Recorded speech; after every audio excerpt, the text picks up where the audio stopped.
ఆనాడు ప్రతిజ్ఞ చేసినాం. ఈనాడు అభివృద్ధి కార్యక్రమాలలో భాగంగా గూడాలకు రోడ్లు, గూడాలకు తాగడానికి నీళ్లు, నాగోబా గుడి అభివృద్ధి కోసం, అదేవిధంగా ట్రైకార్ నేతృత్వంలో ఈ విద్యార్థుల చదువుల కోసం ఈ ప్రాంతంలో మనము అభివృద్ధి కార్యక్రమాలను ప్రారంభించినాం.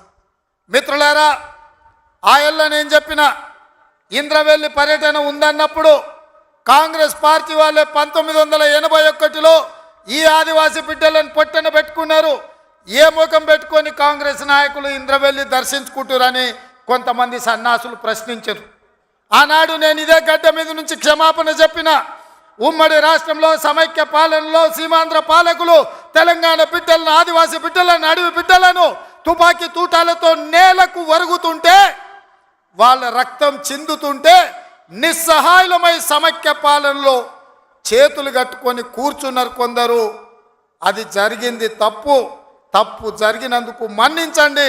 మా ఇందిరమ్మ రాజ్యంలో ఆదివాసీ బిడ్డలను ఆదుకుంటాం, తప్పకుండా కుటుంబాలను హక్కున చేర్చుకుంటాం, గుండెల్లో పెట్టి చూసుకుంటామని ఆ ఎల్ల మాటిచ్చినాం. ఇవాళ ఆనాడు అమరులైన కుటుంబాలకు ఇందిరమ్మ ఇండ్ల పట్టాలే కాదు, ఇండ్లు కట్టుకోవడానికి 5 లక్షల రూపాయల కుటుంబాలకు ఇచ్చి ఇవాళ నాడు అమరులైన కుటుంబాలను ఇవాళ ఆదుకునే కార్యక్రమం చేపట్టిన. మిత్రులారా, చరిత్రలో జరిగిన తప్పిదాలను, సమైక్య రాష్ట్రంలో ఉమ్మడి పాలనలో జరిగిన దుష్టాంతాలను సరిదిద్దడానికి శ్రీమతి సోనియా గాంధీ గారు తెలంగాణ రాష్ట్రం ఇచ్చిండ్రు. ఆ ఇచ్చిన తెలంగాణ రాష్ట్రంలో ఈనాడు ఇందిరమ్మ ప్రభుత్వాన్ని మీరు తెచ్చుకున్నారు. నేను అడుగుతున్నా ఈరోజు ఈ వేదిక మీద నుంచి కల్వకుంట్ల చంద్రశేఖరరావును సూటిగా, 10 సంవత్సరాలు తెలంగాణ రాష్ట్రంలో నీ ప్రభుత్వం ఉన్నది కదా, ఏనాడైనా ఈ ఆదిలాబాద్ గురించి, అడవి బిడ్డల గురించి, ఈ ఆదివాసీల గురించి, ఆనాడు ఇంద్రవల్లిలో నేల కొరిగిన ఈ అడవి బిడ్డల గురించి ఒక్కరోజైనా ఆలోచన చేసినవా? ఈ కుటుంబాలను ఆదుకోవాలి, ఈ కుటుంబాల ఆత్మగౌరవం నిలబెట్టాలి అని ఏ రోజైనా నీ మంత్రివర్గంలో చర్చించినవా అని నేను అడుగుతున్నా.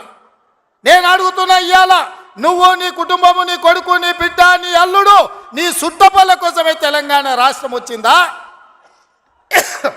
లేకపోతే ఈ ఆదివాసీ బిడ్డల కోసం, ఈ బలైన వర్గాల కోసం తెలంగాణ రాష్ట్రం సోనియమ్మ ఇచ్చిందా అని చెప్పి నేను సూటిగా ప్రశ్నిస్తున్నా. ఇవాళ ఈ వేదిక మీద నుంచి సూటిగా టీఆర్ఎస్ నాయకులకు నేను చెప్పదలుచుకున్న,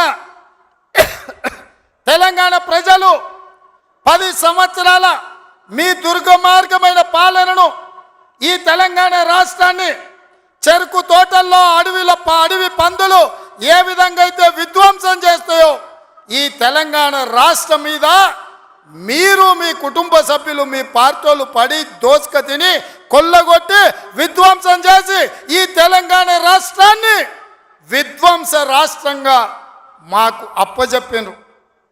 7 లక్షల కోట్ల రూపాయల అప్పులు తెచ్చిండ్రు.